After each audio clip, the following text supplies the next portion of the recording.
नमस्कार दोस्तों, आप ही संगीता रौसम वर्ड में। और आज हम बात करेंगे तत्वों के बारे में, तत्व ज्ञान के बारे में।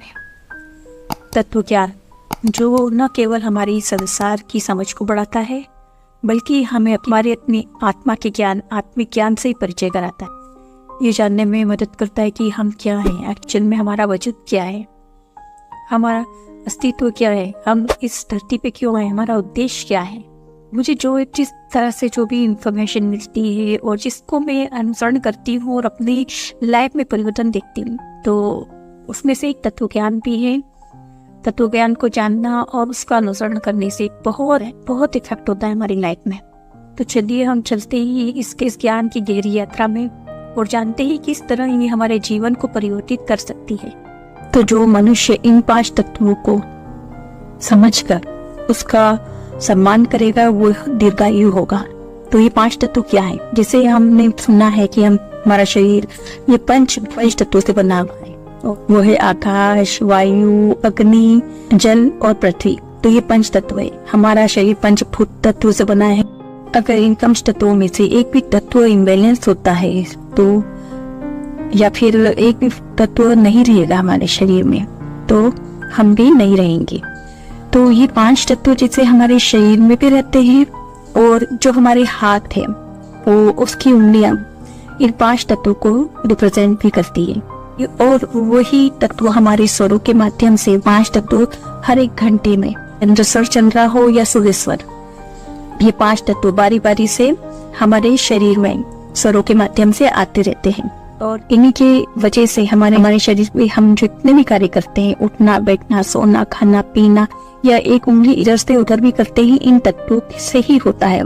ये तत्व हमारी भूख बढ़ा देता तो हम खाने लगते हैं, नींद बढ़ा देता तो हम सोने लगते हैं, प्यास बढ़ा देता तो हम पानी पीते हैं, गुस्सा बढ़ा देते तो हम क्रोध करते हैं, और आलस्य बढ़ा देगा हमारे शरीर में तो हम बस कुछ नहीं करेंगे, हम आराम करेंगे। तो इन्हीं तत्वों से हमारा काम चल रहा है। तो इन तत्वों का जब हम इस्तेमाल करते हैं, उससे जो शक्ति उत्पन्न होती है उसका उपयोग करना बहुत जरूरी है। अगर इसका प्रॉपर हम उपयोग नहीं करेंगे तो ये तत्व हमें नष्ट कर देंगे। यानी जो हमारा हाथ है, हाथ में भी जो उंगलियां है, सारी उंगलियां हर एक तत्व को रिप्रेजेंट करती है। तो जैसे पहले हम थंब फिंगर को देखेंगे तो ये है फायर की फिंगर, इसमें फायर एलिमेंट होता है। अभी जोश वाली है, जैसे बहुत हमने देखा हुआ युद्ध वगैरह होता था तो माएँ क्या करती थी, अपनी अंगूठा काट कर उससे तिलक करती थी, तो उनका एक जोश का प्रतीक। नेक्स्ट फिंगर, तो ये रिप्रेजेंट करता है वायु तत्व को। मिडिल फिंगर है, वो रिप्रेजेंट करती है आकाश तत्व को। और ये रिंग फिंगर है, ये अर्थ को रिप्रेजेंट करती है। और ये हमारी लास्ट जो सबसे छोटी है वो जल तत्व को रिप्रेजेंट करती है। तो हमने देखा बीमार एक व्यक्ति होता है जो जिसे अपना होश नहीं रहता है, तो हमारे बड़े बूढ़े कुछ अनाज वगैरह रहते हैं, उसको बीमार इंसान के हाथों से छुआ कर उसे दान कर देते। तो क्या है, उनका मतलब ये था कि ये एलिमेंट किस तरह से गड़बड़ा गए, तो ये बैलेंस करने के लिए करते हैं कि वो जो हमारे तत्व है वो बैलेंस हो।